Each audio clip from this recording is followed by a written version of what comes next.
ఈ వీడియోలో మనం భ్రాతృధర్మం, సోదర ధర్మం అంటే ఏంటి, వ్యాసునికి ధృతరాష్ట్రుడు, పాండు రాజు, విదురుడు ఎలా పుత్రులు అవుతారో తెలుసుకుందాము.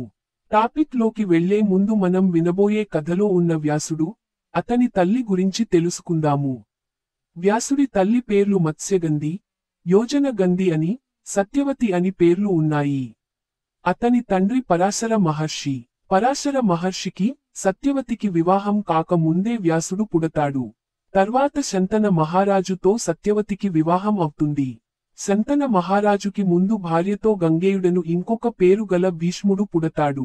శ్రీదేవి భాగవతము 20వ అధ్యాయము 12 నుండి 75 శ్లోకములు. వ్యాసుని తల్లి సత్యవతికి మరి ఇద్దరు కొడుకులు పుట్టారు. మహావిక్రముడగు శంతనుని వలన సత్యవతికి ఇద్దరు కొడుకులు కలిగిరని విని వ్యాసుడు ఆనందపడి అక్కడనే యుండెను. ఆ ఇరువురిలో పెద్దవాడు చిత్రాంగదుడు. అతడు సర్వలక్షణలక్షితుడు, శత్రుతాపనుడు. రెండవవాడు విచిత్ర వీర్యుడు. అతడు సద్గుణోపేతుడు. తండ్రికి సుఖము చేకూర్చువాడు. కొంతకాలం తర్వాత సత్యవతి భర్త శంతనుడు చనిపోతాడు. ఆ తర్వాత శంతనుని మొదటి కుమారుడు గంగేయుడు, భీష్ముడు, రాజ్యం చేయను అని తన తమ్ముడు చిత్రాంగదునికి పట్టాభిషేకం చేస్తాడు. ఒక రోజు చిత్రాంగదుడు తన సేనను వెంట పెట్టుకొని మృగములను వెటాడటానికి అడవికి వెళ్తాడు.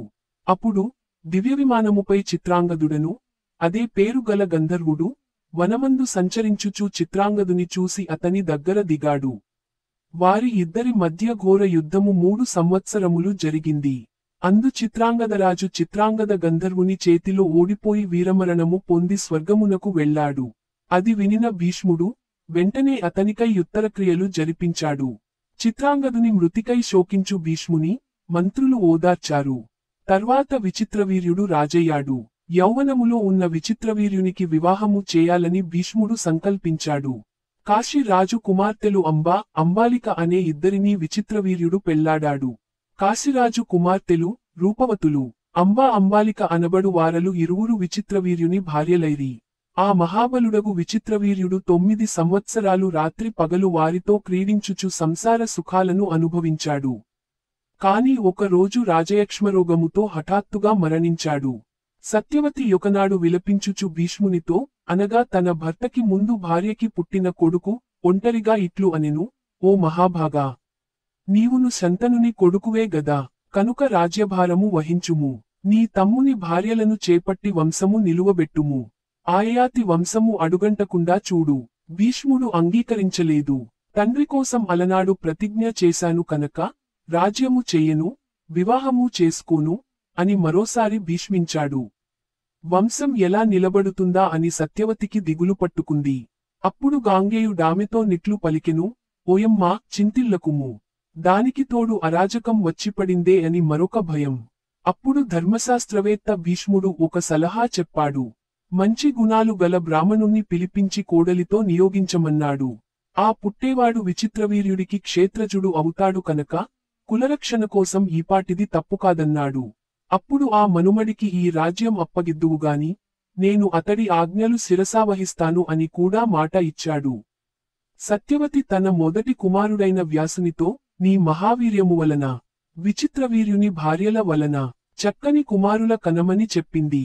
వ్యాసుడు తన తల్లిమాట విని అలాగే అని పలికి ఋతుకాలమున కెదురు చూచుచుండెను.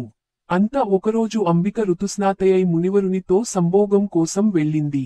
కాని కన్నులు మూసికొని మునివరునితో సంభోగించింది. ఫలితముగా గ్రుడ్డివాడు జన్మించెను. అతడే ధృతరాష్ట్రుడు.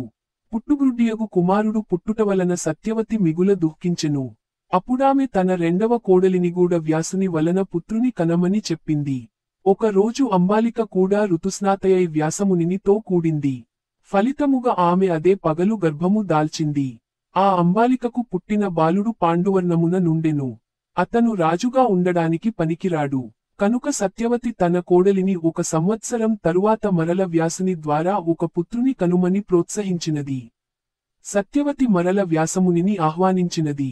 సత్యవతి చేత పంపబడిన వధువు, వ్యాసుని మహోజ్వల తేజము ముందు నిలువద్రొక్కుకొని యుండలేక, తన దాసిని గదిలో పంపింది. ఆమె వ్యాసుని పొందిన పొందికకు ఫలితముగా ఆమె కొడుకును గనెను. అతడే విదురుడు. ఈ ప్రకారముగా వ్యాసుని అనుగ్రహము వలన ధృతరాష్ట్రాదులు ముగ్గురు కురువంశము నిలువబెట్ట జన్మించిరి. సోదరధర్మము తెలిసిన శ్రీవ్యాస మహర్షి వలన నీ విధముగా కురువంశము నిలువబెట్టబడిన